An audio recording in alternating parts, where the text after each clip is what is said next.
Today we will talk about the next main function of ecosystem, which is related to nutrient cycle. In previous class we talked that energy flow is a unidirectional process, it is a one-way direction process, and it is included in open system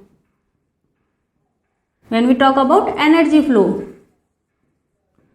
But a nutrient cycle is a closed system in which different kind of nutrients goes from biotic components to abiotic components and abiotic components to biotic components. So these things are different from energy flow. When we talk about nutrient cycle, nutrients are very necessary for the growth and metabolism. Plants mainly use nutrients by the soil and animals get nutrients by the food. So nutrient cycles, such chemicals present in earth are called as nutrients. These nutrient cycles are also called as biogeochemical cycles. Biogeochemical cycles means bio, which is related to life, geo, which is related to earth, chemicals, different chemical compounds such as carbon, nitrogen, phosphorus, sulfur, oxygen, these chemical compounds, and fourth is called cycle, we can circulation. So biogeochemical cycle is the circulation of different kind of chemical compounds such as carbon, nitrogen, phosphorus, sulfur, oxygen into life through earth, and again earth through life is called as biogeochemical cycles. Some resources are available for the biogeochemical cycles. All the chemical compounds are transferred in one resource to another resource. The resources are defined as the main segments of environment, which are first is atmosphere. It is a blanket of different kind of gases. The most abundant gas which is present in atmosphere is nitrogen gas, which is about 78% nitrogen gas is available in our atmosphere. Beside this, oxygen gas, about 21% oxygen is present in our atmosphere. Carbon dioxide gets 0.03%. CO2 is present in our atmosphere. So we can say it is comprises from different kind of gases. The second main resource is called as hydrosphere. All water bodies, water resources are included in hydrosphere. About 97% of water is made up from the saline water, or we can say marine water. About 2% water is available in the form of glaciers and ice caps, and about 1% water is available for the human beings and plants, for they use only 1% of water. So hydrosphere mainly comprises from all water resources like oceans, rivers, ponds, etc. Third resource is called as lithosphere. Lithosphere included the upper mantle part of earth and crust portion of the earth. Present on all the minerals present on earth is included in lithosphere. We know the structure of earth is it has three layers. The inner portion is called as core, then mantle, and the outer portion is called as crust. So in lithosphere, the upper portion of the mantle and whole part of crust is included. And fourth resource is called as biosphere. Biosphere means all these abiotic components of environment, which are atmosphere plus hydrosphere plus lithosphere, and all living entities include in biosphere. So these are the main resources where different kind of nutrients are cycles from one area to another area. Now the types of nutrient cycle. Nutrient cycles can be divided into two types. First is called as gaseous cycle and second is called as sedimentary cycle. First, gaseous cycle. and second is called as sedimentary cycle.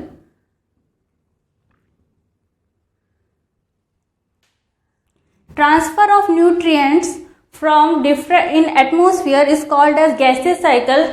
For example, nitrogen cycle is the example of gaseous cycle, carbon cycle, and hydrological cycle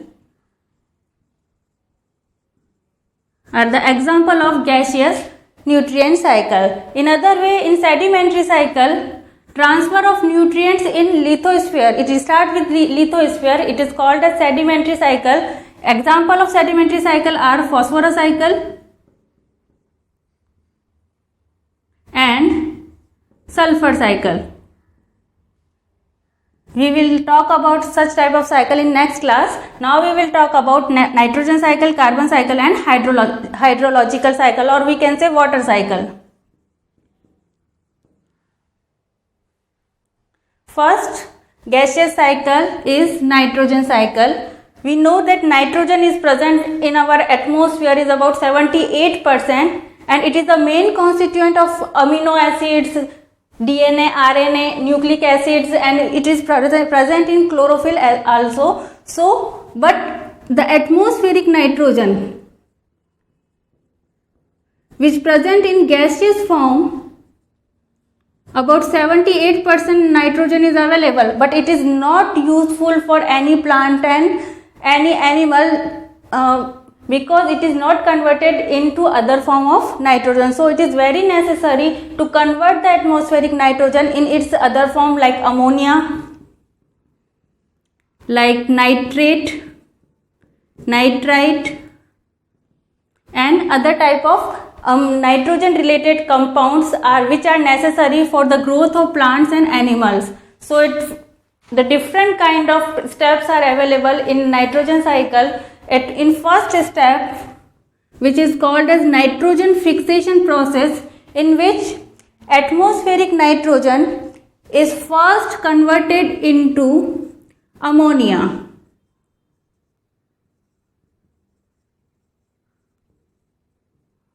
This is the first process. Conversion of atmospheric nitrogen into ammonia is called as nitrogen fixation process.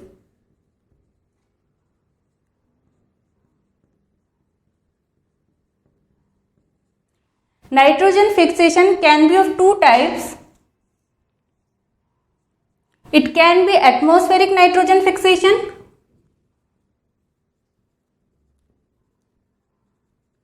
Atmospheric nitrogen fixation can be done by the lightning process. And second is called as biological nitrogen fixation. Biological nitrogen fixation is done in the presence of different kind of microorganisms like Clostridium and legumes of some nodules are also which are called as symbiotic bacteria are also responsible. Symbiotic bacteria Rhizobium is also responsible for the process of nitrogen fixation. These processes are done in the anaerobic condition without oxygen condition, in which atmospheric nitrogen is converted into ammonia. A synthetic process which is called as Haber process, in which ammonia is made artificially by the atmospheric nitrogen in high pressure and high temperature, that is called as Haber process. In the different kind of industry, this process is used by which ammonia is nitrogen is converted into ammonia. So this is the first process. Now second process is called as nitrification. In nitrification, ammonia is converted into nitrite. It is a two-step process in which first ammonia is converted into nitrite. First ammonia is converted into nitrite and then nitrite is converted into nitrate. This process is called as nitrification. Conversion of ammonia into nitrate is called as nitrification process. Conversion of ammonia into nitrate is done by Nitrosomonas bacteria. In the presence of Nitrosomonas bacteria, ammonia is converted into nitrite, and then nitrite is converted into nitrate in the presence of Nitrobacter bacteria. So now this nitrate is useful for the growth of plants and it is present in the soil. So the next process is called as nitrification. First was nitrogen fixation. Second process is called as nitrification, conversion of ammonia into nitrate. Then this nitrate is consumed by plants.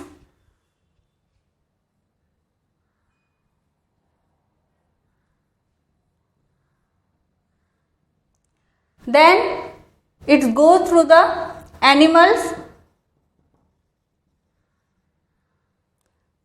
After the death of plants and animals,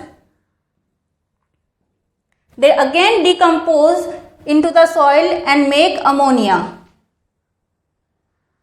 Nitrate is converted into nitrate, goes to the plants, then animals, and after the death of plants and animals is converted again into ammonia. Such process is called as ammonification.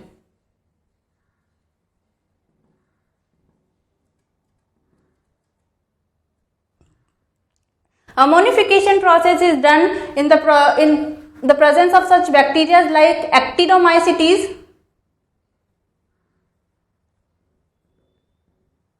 and some species of Bacillus. In the presence of Actinomycetes and Bacillus species, nitrate is converted into ammonia. This process is called as ammonification. This is the third step, main step, the conversion of nitrate into ammonia. In fourth step, sometimes nitrate is converted into again in atmospheric nitrogen. Nitrate is converted into atmospheric nitrogen. This process is called as denitrification.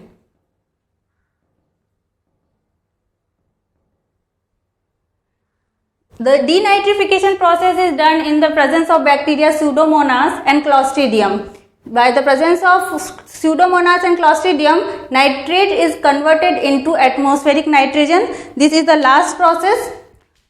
So this is, we can see that there is a cycle form in which nitrogen is converted into different kind of its compounds like ammonia, nitrite, nitrate, and again it is converted into nitrogen. So there is a cyclic form and it is called as nitrogen cycle. Four main steps are present in such type of cycle. First is nitrogen fixation, conversion of nitrogen into ammonia.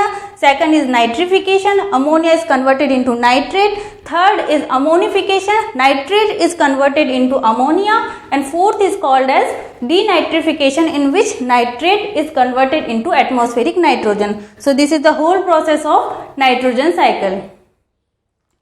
Next is called as hydrological cycle. How water is cycled in abiotic compounds to biotic compounds and again from biotic compounds to abiotic compounds are included in hydrological cycle.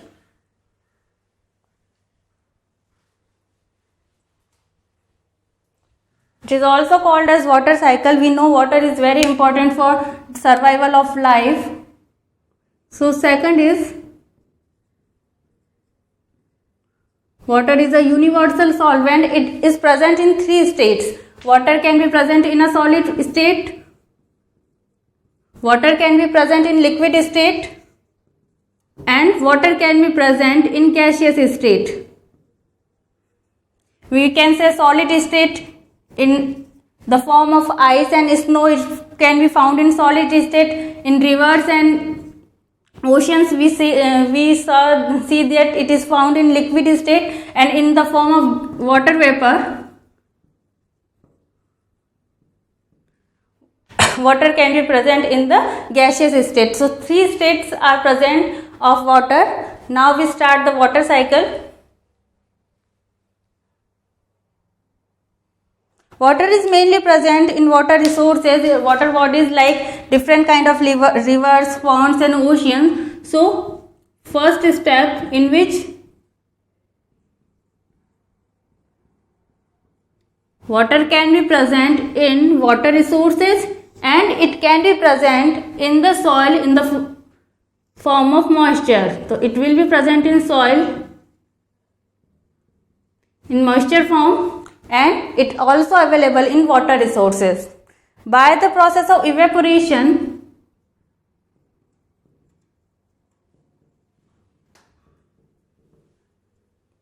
due to heat of sun, water is transferred to the change into the gaseous form by the process of evaporation, and it goes to the atmosphere. In other way, water which is present in the soil in the moisture form goes to the plants, and by the process of transpiration, which transpiration is a process like evaporation, but these terms are not same because transpiration is evaporation by plants is called as transpiration. Evaporation by the leaves of plants, by which water is vapor in atmosphere, it is called as transpiration process, and water vapor goes to the atmosphere. So this is the different processes. Evaporation direct it done by the water resources, and when water is evaporated by the plants, it is called as transpiration process. Now by the process of condensation, because their temperature is very low, due to cold temperature, the condensation processes occur and different water droplets are made in the condensation process. Cloud formation is done in this process, and by the process of precipitation, water again transferred to the water resources and comes to the soil. When water comes to the water resources, it is called as runoff. Transfer of water, rainfall, when water is transferred to the water resources, and water, when soil soaks the water, it is called as infiltration process. So again, water is cycle in different kind of living things to non-biotic, abiotic environment. This is the water cycle.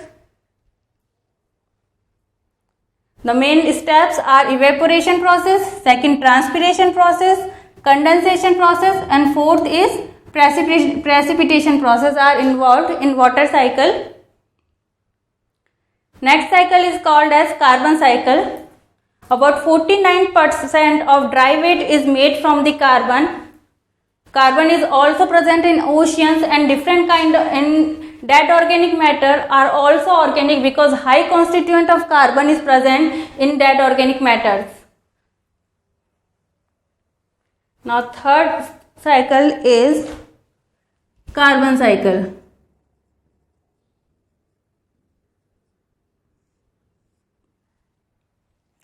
CO2, carbon dioxide.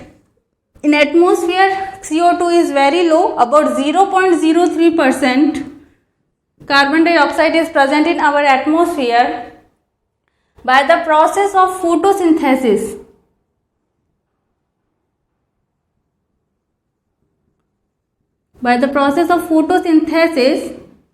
plants consume CO2,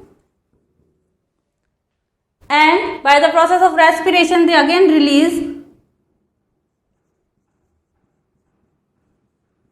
CO2 gas. When such plants are consumed by animals, it is converted in, it goes into animals, and by the process of respiration, it again goes into the atmosphere. It is atmospheric CO2, and by the process of respiration,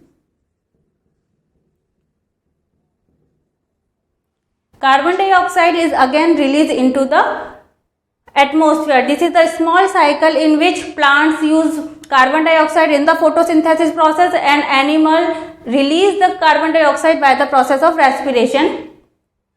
After the death of plants and animals, and long time they make fossil fuels.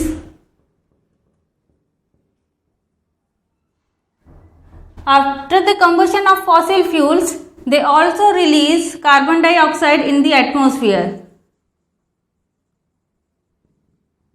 When we burn the fossil fuels, it is release carbon dioxide. So this is the different, it is another cycle is formed in carbon cycle. There are two cycles. First, photosynthesis and respiration related cycle, and second, by the burning of fossil fuels and dead organic matters, it release carbon dioxide gas. So this is the carbon cycle. All these are the example of gaseous cycle. In next class we will talk about the sedimentary cycles, which are phosphorus cycle and sulfur cycle. Thank you.